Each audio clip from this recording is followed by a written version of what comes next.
علمنا ما ينفعنا وانفعنا بما علمتنا وزدنا علما أما بعد. Ikhwani wa ahibati fillah, a'azzani Allah wa iyyakum. Para jamaah salat maghrib dan isya Masjid Al-Bilal yang mudah-mudahan selalu diberikan keberkahan oleh Allah Subhanahu wa taala. Alhamdulillah, puji dan syukur selalu kita panjatkan kepada Allah yang telah memberikan kepada kita semua karunia, rahmat dan nikmatnya yang begitu besar dan begitu banyak, sehingga pada malam hari ini kita masih diberikan kemudahan dan taufik dari Allah Subhanahu wa taala untuk bisa melaksanakan ibadah yang mulia, yakni melaksanakan salat maghrib berjamaah. Kemudian kita lanjutkan dengan duduk sejenak mendengarkan qala Allah dan qala Rasulullah sallallahu alaihi wasallam. Semoga Allah memberkahi majlis kita dan Allah berikan ilmu di majlis kita ini adalah ilmu yang bermanfaat di dunia dan akhirat kita. Amin ya rabbal alamin. Salawat dan salam semoga selalu tercurahkan kepada Nabi besar kita Muhammad sallallahu alaihi wasallam, kepada keluarganya, para sahabatnya, serta umatnya yang selalu mengikutinya hingga hari kiamat kelak.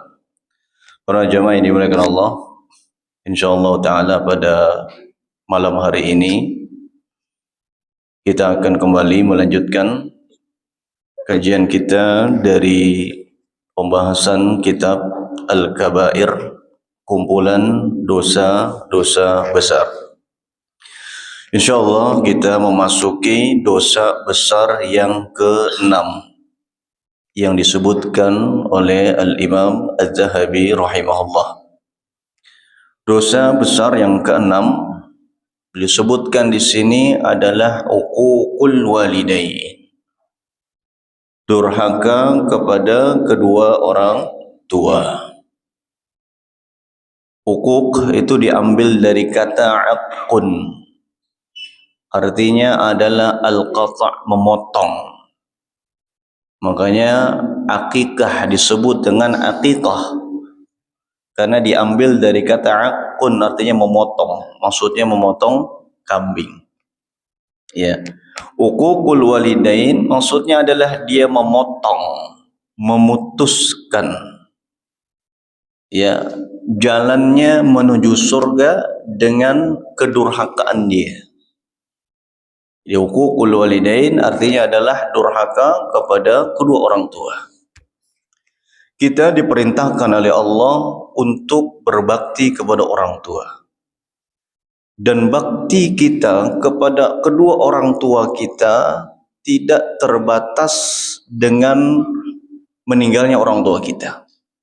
Artinya, walaupun orang tua kita sudah meninggal dunia, walaupun usia kita sudah tidak muda lagi, mungkin kita sudah punya cucu, bahkan punya cicit sekalipun, kewajiban kita untuk berbakti kepada kedua orang tua tidak berhenti. Artinya kewajiban kita sebagai anak untuk berbakti kepada kedua orang tua terus selama hayat masih di kandung badan. Selama kita masih bisa bernapas, maka kita wajib untuk selalu berbakti kepada kedua orang tua. Ya. Karena berbakti kepada orang tua adalah ibadah yang sangat agung. Bahkan ulama mengatakan arfa'u darajatin 'inda khaliqil ardi was samawat. Kedudukan yang paling tinggi ketika seorang anak berbakti kepada orang tuanya, maka ketahuilah anak tersebut memiliki kedudukan yang tinggi di sisi Rabb-nya, di sisi Allah Subhanahu wa taala. Ya. Dan sebaliknya, durhaka kepada orang tua adalah dosa yang sangat besar. Ya. Dan kedurhakaan ini kata ulama bisa dilakukan dengan ucapan. Ya, ini seorang anak mengucapkan satu perkataan yang bisa menyakiti hati orang tuanya. Ini namanya durhaka dengan ucapan. Atau yang kedua, durhaka dengan perbuatan. yakni seperti apa? Seperti si anak melakukan perbuatan yang dapat melukai hati kedua orang tuanya. Nauzubillah, ada anak yang mukul orang tuanya. Bahkan nauzubillah min dzalik, yang lebih besar daripada itu, ada anak membunuh orang tuanya. Nauzubillah. Ini dosa yang sangat besar. Ya. Dan yang ketiga adalah bentuk kedurhakaan dengan sikap kita.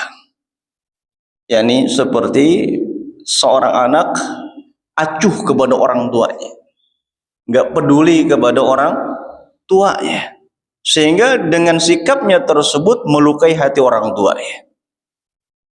Ini juga bentuk kedurhakaan kepada kedua orang tua. Cuma ini Allah Subhanahu wa taala, beliau sebutkan di sini dalil-dalilnya banyak sekali. Ya, di antara yang beliau bawakan adalah firman Allah dalam surat Al-Isra. Dalam surat Al-Isra ayat 23 sampai 24. Ya. Muallif berkata, qala Allah Ta'ala, Allah berfirman, wa qadha rabbuka alla ta'budu illa iyyahu wa bil walidaini ihsana. Imma yablughanna 'indakal kibara ahaduhuma aw kilahuma fala taqul lahumā uffin wa la tanharhumā wa qul lahumā qawlan karīmā wakhfid lahumā janāha adh-dhulli minar rahmah wa qur rabbirhamhumā kamā rabbayāni shaghīrā. Ayat ini memerintahkan kita untuk berbakti kepada kedua orang tua kita. Bahkan dalam ayat ini Allah menggandengkan penunaian haknya dengan hak kedua orang tua kita. Tidak ada satupun ayat dalam Al-Quran yang menggandengkan hak Allah dengan hak selainnya, kecuali Allah gandengkan haknya dengan hak kedua orang tua kita. Ini menunjukkan akan keagungan hak kedua orang tua kita. Apa kata Allah? Wa qadha rabbuka alla ta'budu illa iyyah. Dan Allah Rabbmu telah mewajibkanmu agar kamu tidak beribadah kecuali hanya kepadanya. Ini perintah tentang apa? Tentang tauhid. Kita tahu bahwa tauhid adalah perintah Allah yang paling besar. Wa a'zamu ma amara Allahu bihi at-tauhid. Dalam kitab Ushul Tsalatsa disebutkan perintah Allah yang terbesar adalah tauhid. Di dalam ayat ini pertama Allah memerintahkan kita untuk bertauhid, beribadah hanya kepada Allah. Wa bil walidaini ihsana. Dan yang kedua kata Allah, hendaknya kamu berbakti, berbuat kebaikan kepada kedua orang tuamu. Ini perintah. Allah memerintahkan kita untuk berbuat baik kepada kedua orang tua. Ya. Imma yablughanna 'indakal kibar ahaduhuma aw kilahuma. Adapun jika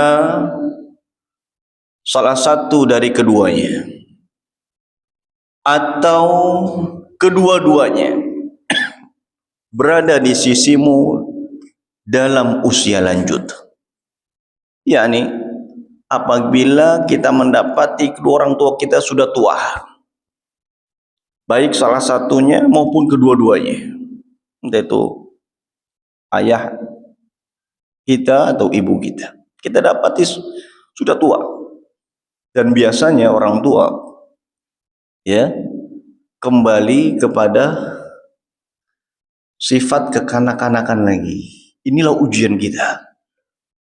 Ini ujian kita sebagai anak. Ya. Allah mengatakan jika salah satu dari keduanya atau kedua-duanya berada di sisimu dalam usia lanjut, artinya dalam keadaan sudah tua, ya, butuh perawatan, butuh perhatian anak. Fala taqul lahuma uff. Jangan kamu mengatakan kepada keduanya uff. Uff ini dalam bahasa Arab adalah kalimat yang paling ringan namun menyakitkan hati. Kalimat yang paling ringan namun menyakitkan hati. Ini uff namanya. Atau sering kita terjemahkan ah. Jadi ada anak kalau disuruh orang tuanya ah. Ini uff. Ya. Allah melarang kita untuk mengatakan demikian kepada orang tua kita. Ya. Wala tanharhuma. Dan janganlah engkau menghardik keduanya. Menghardik keduanya, ngomelin. Ya, ngomelin orang tuanya. Bahkan na'udzubillah sampai memukul. Ya, ini anak yang tidak tahu berterima kasih kepada kedua orang tua. Hak orang tua kita sangat besar, jemaah dari Allah. Walaupun kita sebagai orang tua juga, bahkan walaupun posisi kita sudah punya cucu, bahkan sudah punya cicit, ketika kita masih mendapati kedua orang tua kita masih hidup, perlakukan yang baik kepada keduanya. Perlakukan yang baik. Jangan sampai tersakiti dengan ucapan atau perbuatan atau sikap kita. Ya. Karena ketika kedua orang tua kita sudah tersakiti hatinya, sulit untuk tersembuhkan. Ya. Karena jasa mereka begitu besar. Manusia yang paling berjasa dalam hidup kita setelah Nabi Muhammad SAW ada kedua orang tua kita. Terutama ibu. Terutama ibu. Maka hak ibu lebih besar daripada hak ayah. Kenapa? Karena pengorbanan ibu begitu besar. Wa wada'athu kurha wa hamluhu wa fisaluhu 30 syahra. Ya. Atau dalam surat Luqman dikatakan ya, wa hamluhu wa wada'athu wahnan ala wahnin. Ibu kita mengandung kita, bahkan sampai melahirkan kita di atas puncak daripada kesulitan. Itu ibu kita. Maka hak ibu lebih besar daripada hak ayah. Ya. Wa qul lahuma qawlan karima. Kata Allah, ucapkanlah kepada keduanya dengan qawlan kariman, ucapan yang mulia. Jadi kalau kita ngobrol sama orang tua kita, pakai bahasa yang halus, bahasa yang sopan. Jangan sama orang tua lo gue. Ya, ada kejadian, bahkan ada orang yang sudah ngaji lama, dia udah ngaji lama ngajinya, tapi hubungan dengan orang tuanya, terutama kepada ibunya, nggak baik. Ya, bahkan saya pernah menyaksikan sendiri ada seorang kawan, ya, salah seorang kawan saya, dia udah lama ngaji, udah lama kenal agama, tapi ketika ngobrol sama orang tuanya, sama bapaknya, kayak mau berantem, Pak. Ya, bahkan seringkali terjadi perdebatan. Begitu juga dengan orang tuanya, sama ibunya. Dia ngobrol sama ibunya dengan bahasa seperti dia ngobrol sama temennya, dengan bahasa lo gue. Ini gak pantas. Ya, Allah mengatakan wa qul lahuma qawlan karima. Ucapkanlah kepada keduanya ucapan yang mulia. Ya, ucapan yang mulia dengan bahasa yang halus, bahasa yang santun. Itu cara kita ngobrol sama orang tua. Jangan kalau kita ngobrol sama teman, ya, atau ngobrol sama bos kita, Bahasa kita halus, tapi kalau kita ngobrol sama orang tua kita, bahasa kita kasar. Ini banyak terjadi. Nauzubillah. Ini diantara bentuk kedurhakaan kepada orang tua. Wakhfid lahuma janaha dhulli min rahmah. Dan rendahkanlah sayapmu di hadapan keduanya. Maksudnya, rendahkanlah engkau di hadapan kedua orang tuamu. Apapun posisimu, apapun jabatanmu, ketika engkau berada di hadapan orang tua, engkau adalah seorang anak yang tidak pantas untuk membusungkan dada di hadapan orang tua. Maka Allah menyuruh kita untuk merendah di hadapan orang tua. Ya, walaupun kita pejabat, walaupun kita punya kedudukan dan orang tua kita bukan orang berpendidikan, tetap kita diperintahkan untuk merendah. Tidak boleh membusungkan dada. Ya. Wakhfid lahuma janaha dhulli minar rahmah wa qur rabbirhamhuma kama rabbayani shaghira. Merendahlah engkau di hadapan keduanya dengan penuh kehinaan dan kasih sayang. Dan ucapkanlah rabbirhamhuma kama rabbayani shaghira. Ya Allah, wahai Rabbku, sayangilah keduanya sebagaimana keduanya telah mendidikku di waktu kecil. Makanya Pak, jasa orang tua kita itu nggak bisa dibayar dengan apapun. Ya, nggak bisa dibayar dengan apapun. Jasa mereka sangat besar. Terutama ibu. Karena ibu kita luar biasa mengandung dalam keadaan susah, berat selama 9 bulan. Kita aja kalau seandainya umpamanya kita taruh semangka di perut kita selama 9 bulan, kuat gak kita?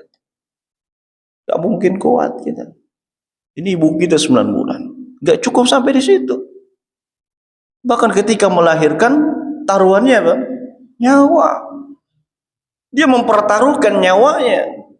Bahkan saking sayangnya seorang ibu kepada anaknya, ketika sang ibu ingin melahirkan anak dan hanya diberikan 2 pilihan. Dia yang hidup sedangkan anaknya mati, atau anaknya hidup dia yang mati. Niscaya ibu akan memilih pilihan yang kedua. Dia akan merelakan anaknya hidup walaupun dia mati. Ini pengorbanan ibu kita.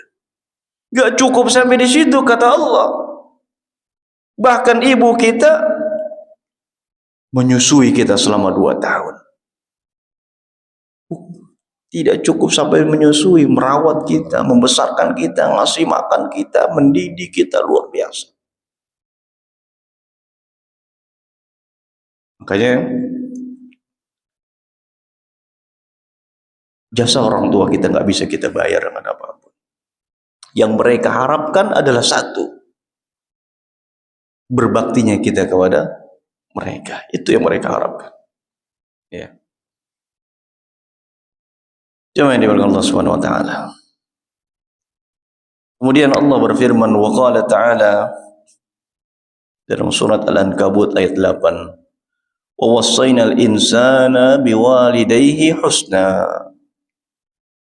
Dan kami telah mewasiatkan manusia untuk berbuat baik kepada kedua orang tuanya. Ini perintah Allah. Banyak ayat Al-Quran yang memerintahkan kita untuk berbuat baik kepada orang tua. Banyak sekali. Ya. Coba dengan Allah Subhanahu wa taala, karena hak orang tua kita sangat besar. Ya, hak orang tua kita sangat besar. Pernah seorang datang kepada Ibnu Umar. Dia haji dari Yaman. Berjalan dari Yaman ke Mekah sambil menggendong ibunya. Kemudian tawaf. Selesai tawaf, dia datang kepada Abdullah bin Umar. dan bertanya kepada Abdullah bin Umar, apakah saya telah bisa membalas jasa orang tua saya? Apakah saya telah bisa membalas jasa ibu saya? Apa kata Abdullah bin Umar? La wallah, tidak, sama sekali. Ya, subhanallah, gendong ibunya dari Yaman ke Mekah, kemudian tawaf sambil gendong ibunya, itu pun belum bisa membalas jasa orang tua kita. Luar biasa. Ya, kadang kita merasa berat hati ketika orang tua nelpon kita, minta bantuan kita, kemudian kita cari alasan. Ya, cari alasan supaya orang tua tidak minta bantuan sama kita. Pada orang tua kita butuh. Orang tua kita butuh. Hari ini saatnya, jemaah. Saatnya untuk meraih surga kita. Karena Nabi SAW mengatakan al-walid awsat babil jannah. Orang tua adalah pintu surga yang paling tengah. Wa in syi'ta fahfad, wa in syi'ta fadayya'. Kalau kau mau menjaga, jaga. Namun kalau kau sia-siakan, kau sia-siakan. Artinya ketika kita selalu hadir ketika orang tua kita membutuhkan, ketika kedua orang tua kita membutuhkan bantuan kita, maka sungguh kita telah menjaga pintu surga itu. Namun ketika kita berusaha untuk menghindar agar orang tua kita tidak meminta bantuan kepada kita, maka kita telah menyia-nyiakan pintu surga. Dan wallahi kesempatan ini tidak bisa didapat kecuali mereka yang masih punya orang tua. Ketika orang tua meninggal, maka tertutup sudah satu pintu surga. Jika kedua-duanya meninggal, maka tertutup bagi dia pintu surga yang terbuka lebar. Orang tua itu pintu surga kita. Kalau kita berbakti kepada mereka, sangat mudah kita untuk masuk surga. Makanya Nabi SAW mengatakan, rohima anfumri'in, sungguh celaka orang yang mendapati kedua orang tuanya masih hidup, walam yudkhilahul jannah, namun tidak bisa membuat dia masuk surga. Apa? Ketika dia dapati orang tuanya masih hidup, dia nggak berbakti kepada orang tuanya. Begitu orang tuanya meninggal baru nyesal, sudah terlambat. Justru mereka membutuhkan kita saat mereka masih hidup. Ya, sudah terlambat. Terlambat bukan karena terlambat bagi kita untuk meraih pintu surga yang terbuka itu. Jadi dengan Allah Subhanahu wa taala, jangan pernah kita sia-siakan kesempatan yang mulia ini. Kalau kita selalu menuruti keinginan atasan kita, bos kita, ya hanya karena adanya ikatan kerja, ya, dan ini satu kewajiban memang. Namun ketika seorang selalu menuruti keinginan bosnya, namun sebaliknya dia sia-siakan keinginan orang tuanya. Dia selalu acuh dengan keinginan orang tuanya. Ini suatu yang terbalik.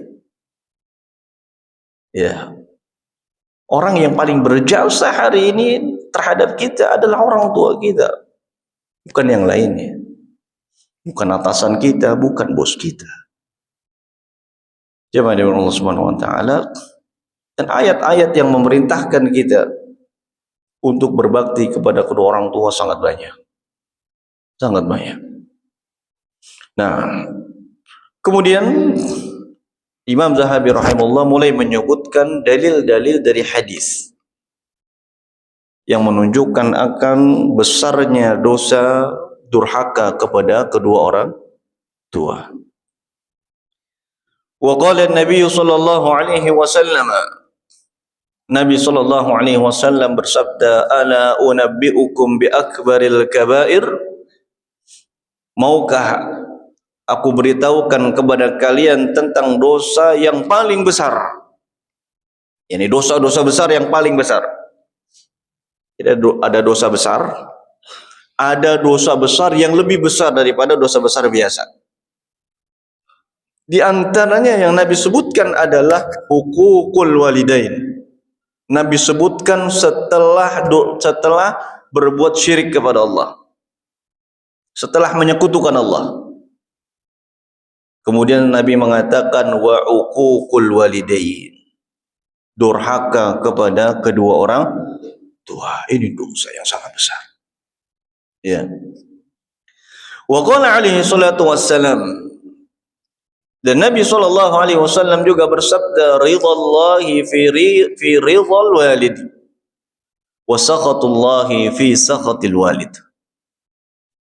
Keridhaan Allah berada pada keridhaan orang tua. Al-walid secara bahasa artinya adalah ayah. Namun maksudnya adalah mencakup ayah dan ibu. Ya.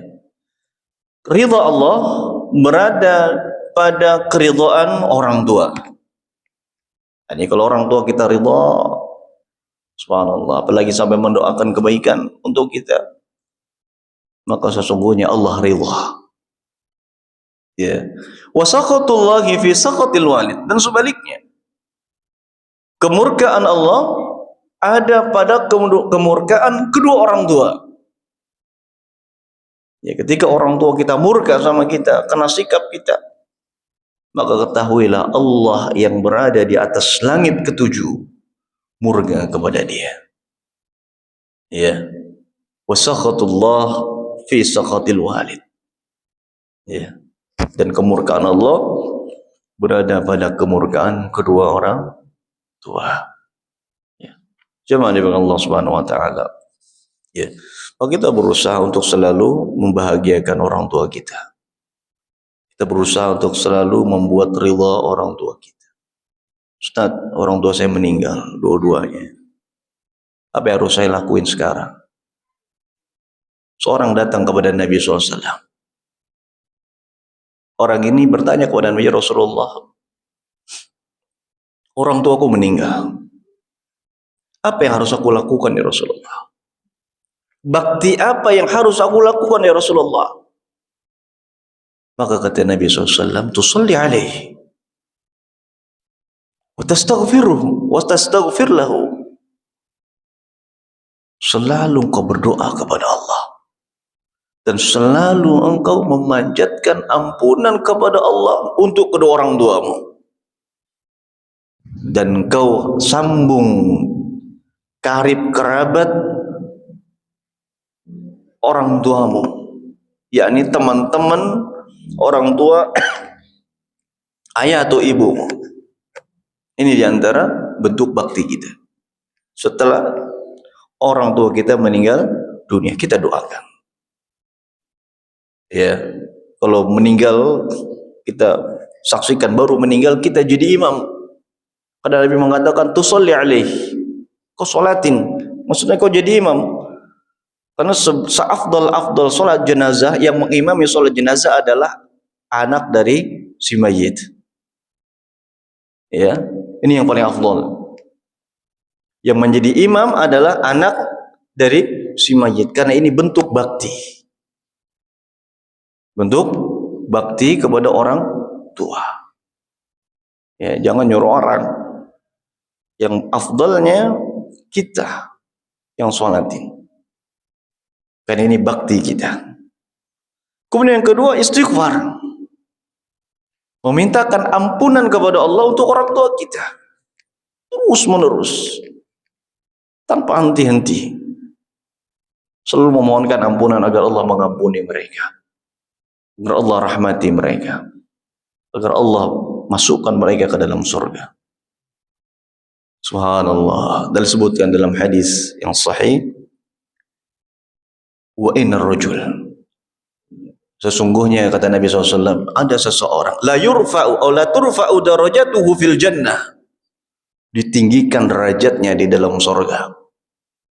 Ya, ada orang yang ditinggikan derajatnya dalam surga. Lalu dia bilang, ya Rabb, anna li hadza, ya Allah, kenapa aku bisa seperti ini? Padahal amalku biasa-biasa saja ya Allah, tapi kedudukannya di dalam surga ditinggikan oleh Allah. Apa dikatakan kepada dia? Hadza bistighfari waladika laka, ini adalah istighfar anakmu untukmu. Jadi istighfar kita, memohon ampunan kepada Allah untuk kedua orang tua kita, dapat menyebabkan kedudukan orang tua kita tinggi dalam surga. Ini adalah bentuk bakti kita setelah orang tua kita meninggal. Kemudian yang ketiga adalah menyambung hubungan baik kepada kerabat-kerabat orang tua kita, teman-teman orang tua kita. Kalau orang tua kita punya teman akrab semasa hidupnya, kita sambung hubungan baik dengan mereka. Ini juga termasuk bakti kepada orang tua. Ya. Coba Allah Subhanahu wa taala. Kemudian beliau juga menyebutkan di sini hadis Nabi SAW yang sudah kita baca tadi.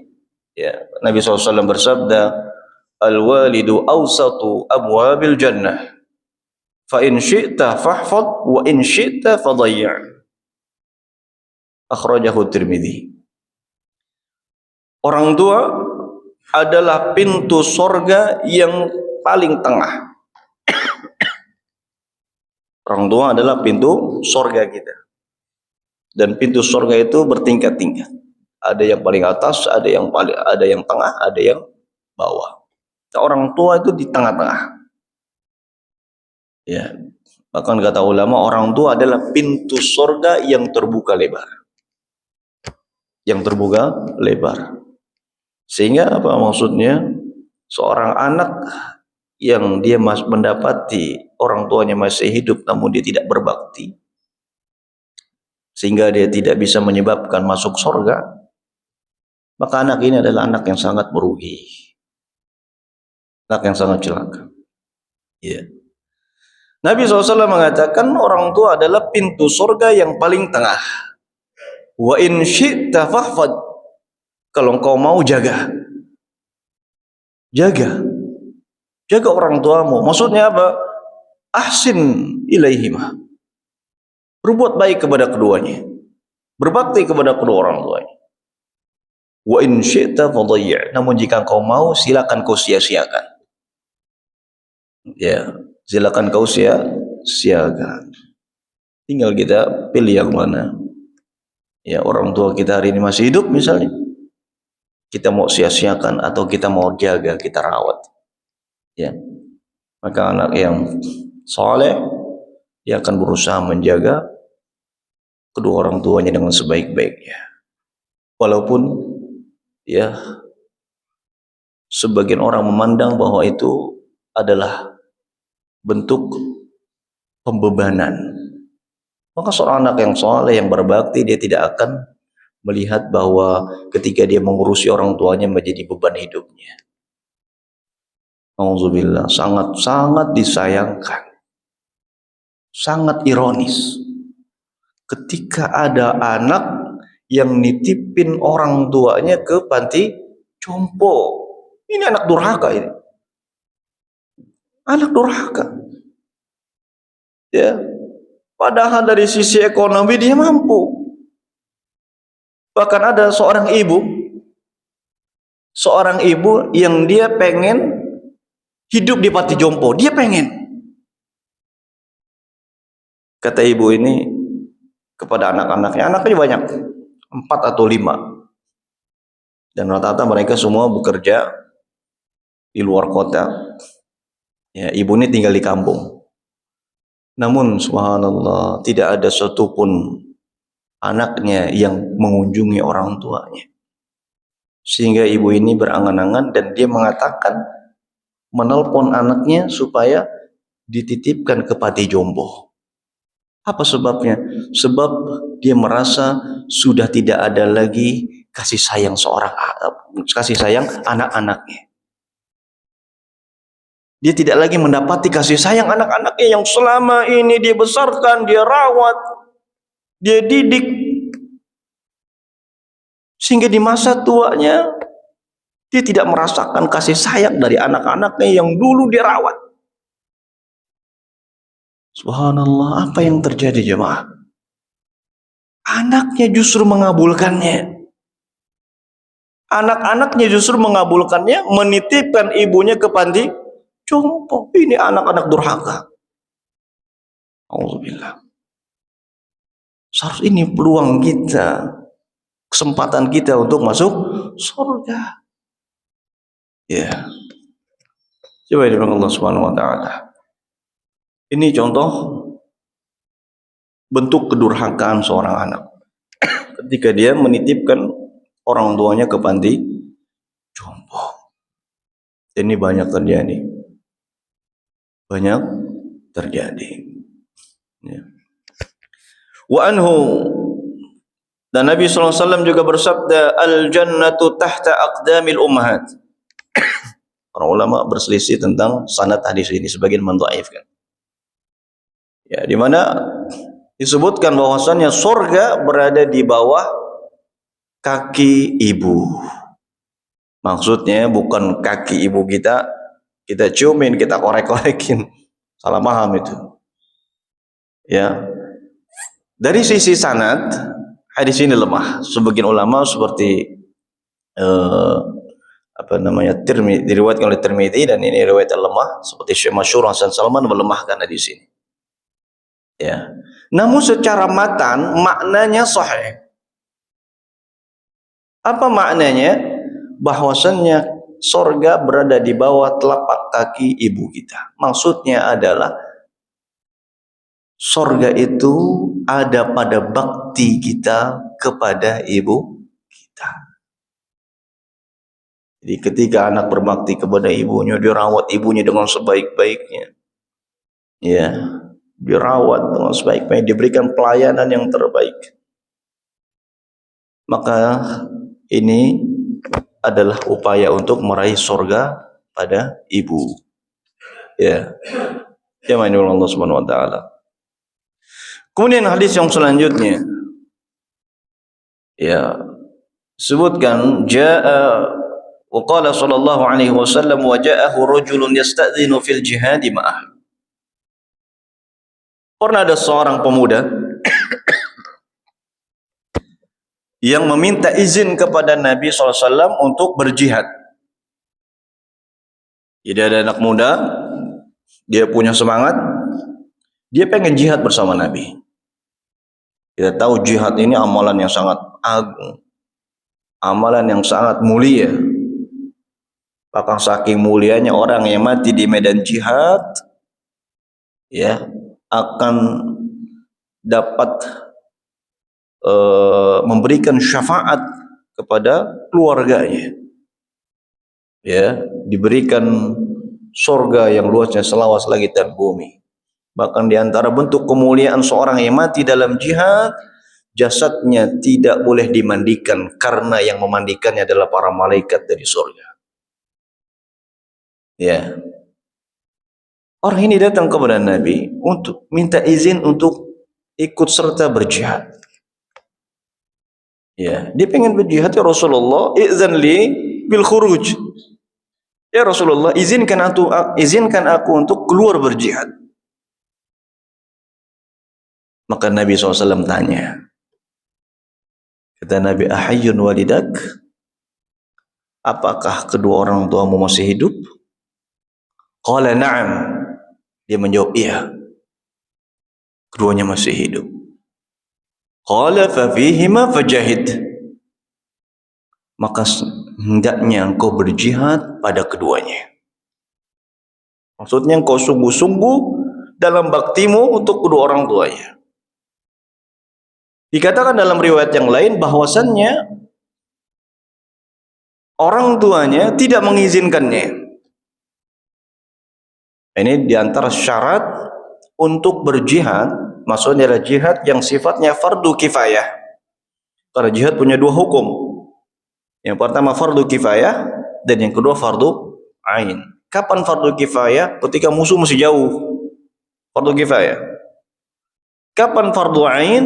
Fardu ain ketika musuh sudah di depan mata. Nah, kalau sudah musuh sudah di depan mata, maka wajib bagi kaum muslimin untuk berjihad walaupun tidak izin orang tua. Nah, orang ini meminta izin kepada Nabi untuk berjihad yang sifatnya fardu kifayah. Yang sifatnya fardu kifayah. Ya. Ternyata ibunya, orang tuanya tidak mengizinkannya. Ya, orang tuanya tidak mengizinkan dia untuk berjihad. Namun dia bandel. Kenapa? Karena semangat, bandel yang baik ini, semangat untuk berjuang. Ya, dia datang kepada Nabi SAW minta izin supaya diikut sertakan berjihad. Maka Nabi SAW tidak mengizinkannya. Sebab apa? Dia tidak mendapatkan izin dari orang tua. Syarat berjihad yang sifatnya fardu kifayah harus ada izin dari orang tua. Ini jihad yang benar. Bukan jihad-jihatan. Atau jihad-jihatan. yakni tindakan pembunuhan, bunuh diri, ya, atau yang disebut dengan apa? Bom bunuh diri, al-intihar, ya. Kemudian mengatasnamakan jihad. Ini bukan jihad. Jihad itu jelas musuhnya. Ada musuhnya. Siapa? Orang-orang kafir harbi. Ya, musuh kaum muslimin adalah kafir harbi. Jelas. Itu pun ada dobitnya, ada ketentuannya. Tidak serta-merta punya semangat berjihad kemudian berangkat. Enggak. Harus izin, dapat izin restu dari orang tua. Ya, kalau orang tua merestui, maka silakan bergabung di pasukan kaum muslimin. Ya, itu pun berjihad harus ada imam, harus dibawa kepemimpinan, ya, seorang pemimpin, seorang panglima. Tidak boleh berjihad kemudian dia tidak ada pemimpinnya. Ini namanya jihad sempalan. Ya, jihadnya amalan yang agung, amalan yang mulia. Namun ada ketentuannya. Subhanallah. Ternyata ya, amalan jihad bisa terkalahkan dengan bakti kepada orang tua. Ya, amalan jihad yang begitu agung, begitu mulia bisa dikalahkan dengan berbakti kepada orang tua. Berarti orang berbakti kepada orang tua ini kedudukan yang sangat tinggi, sangat mulia. Ya, maka orang ini disuruh pulang oleh Nabi SAW. Pulanglah engkau, berjihadlah pada kedua orang tuamu. Maksudnya engkau sungguh-sungguh berbakti, berbuat baik kepada keduanya. Ya, jemaah dari Allah Subhanahu Wa Taala. Kemudian dalil yang selanjutnya adalah hadis Nabi SAW yang menunjukkan akan besarnya dosa durhaka kepada orang tua. Ya, baik. Kalau berjihad saja dilarang tanpa restu dari orang tua, bagaimana dengan amalan-amalan yang lain? Ya, kalau jihad fisabilillah saja yang merupakan zirwatus sanamil Islam, puncak daripada agama Islam, tidak boleh dilakukan tanpa restu orang tua, bagaimana dengan amalan yang lain? Bahkan orang yang berjihad, ya, walaupun jihadnya di jalan Allah dengan penuh keikhlasan namun tidak dapat restu orang tua, kemudian dia mati syahid, dia mati, maka kata ulama matinya tidak disebut mati syahid. Matinya tidak disebut mati syahid yang syar'i. Sebab kenapa? Dia jihadnya ilegal, tidak ada restu orang tua. Ya, bagaimana dengan amalan yang lainnya? Nah, qala Nabi sallallahu alaihi wasallam, Nabi SAW bersabda, la yadkhulul jannata 'aqun wala mannanun wala mudminu khamrin wala mu'minun bisihrin. Nabi SAW bersabda, tidak akan masuk surga anak yang durhaka. Tidak akan masuk surga anak yang durhaka. Wala mannan, tidak pula orang yang mengungkit-ungkit kebaikan. Ya, wala mudminu khamrin, tidak pula pecandu khamr. Wala mu'min bisihrin, dan tidak pula orang yang mengimani sihir. Dia melakukan praktek ilmu sihir. Maksud tidak masuk surga anak yang durhaka di sini bukan berarti dia kekal abadi selama-lamanya. Ya, la yadkhulul jannah, kata ulama, maksudnya adalah dia tidak bisa masuk surga langsung. Dia harus melalui fase tahapan diazab dulu dalam neraka, entah berapa lama azabnya. Ini ancaman, namanya hadis tentang wa'id, hadis ancaman. Ya, ini bedanya ahli sunnah dengan khawarij dalam memahami nas.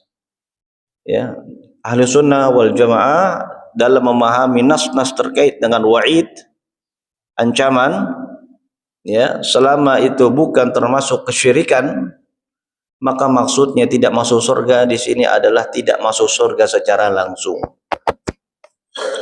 Ya, ada kalanya dia nanti akan dikeluarkan dari neraka, entah berapa ribu tahun, berapa ratus ribu tahun, wallahu alam. Ya, saking lamanya dia di dalam neraka, seolah-olah dia kekal. Ini maksudnya.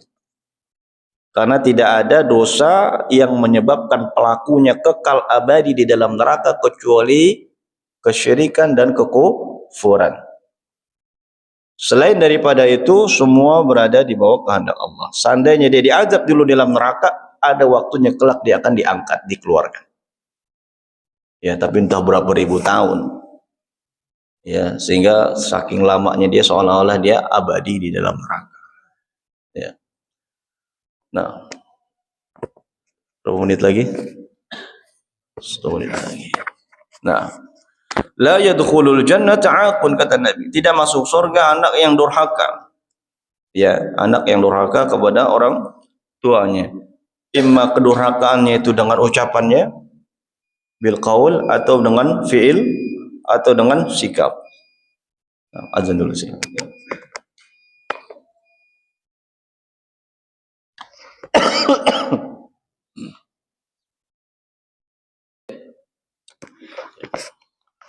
Lanjut.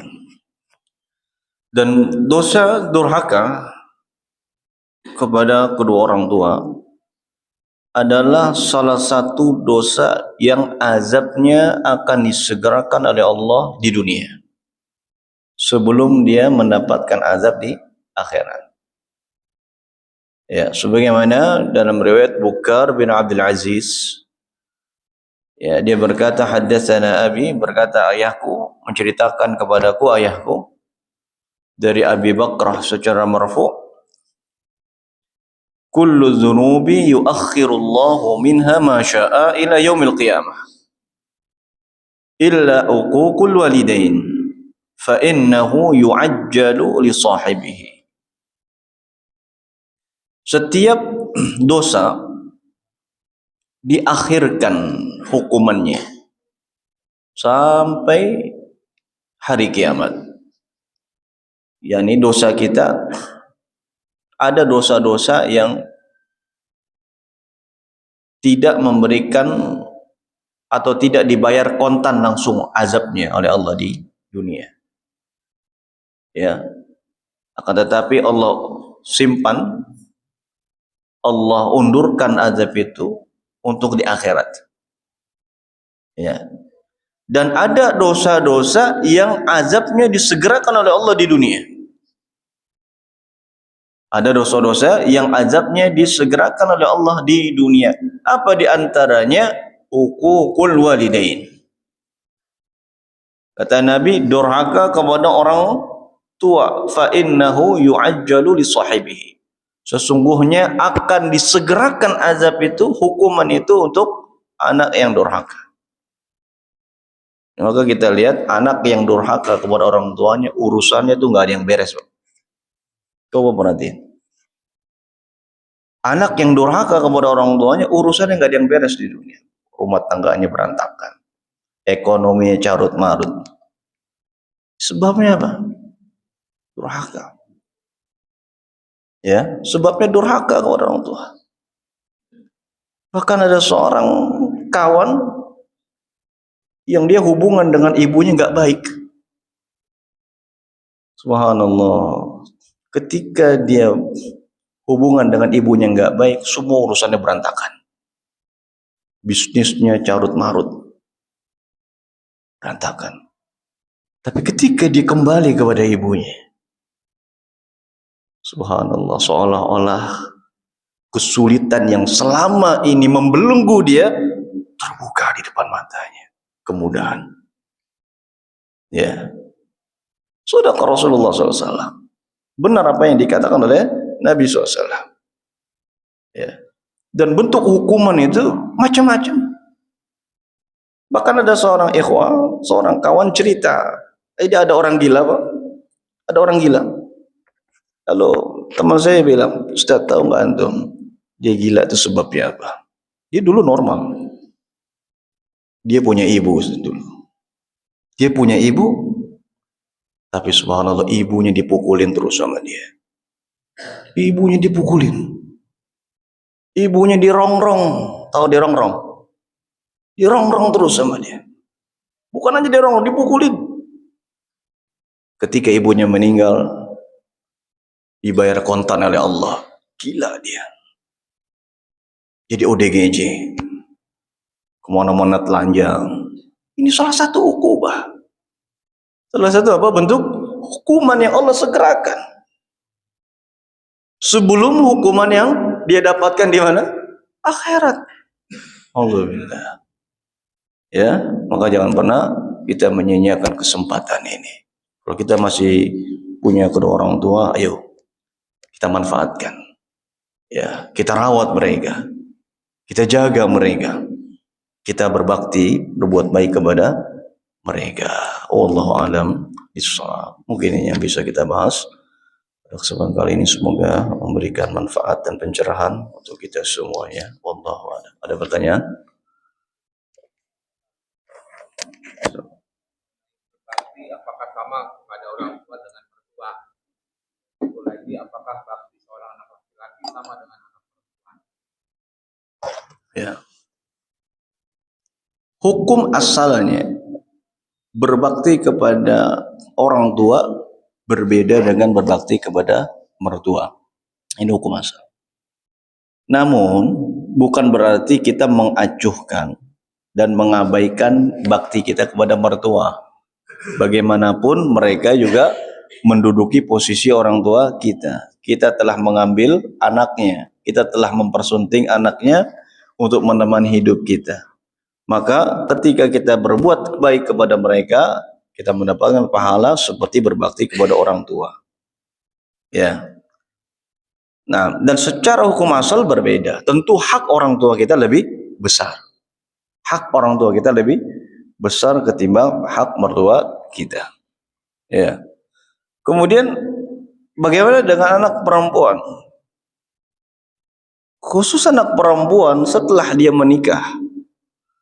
Ya, ketaatan yang paling besar, ketaatan dia kepada manusia yang paling besar adalah ketaatan dia kepada suaminya, bukan kepada orang tuanya. Artinya, ketika ada hal yang bertentangan antara perintah suaminya dengan perintah orang tuanya, maka yang dia dahulukan selama suaminya tidak memerintahkan untuk berbuat maksiat dan berbuat dosa, wajib dia dahulukan perintah suaminya.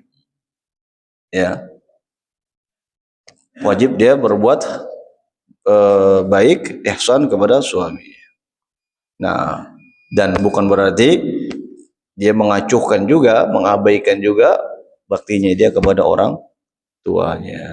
Ya, tetap dia berbakti, dan sebagai suami kita juga harus menyuruh istri kita ya untuk berbakti kepada orang tuanya. Wallahu a'lam bishawab.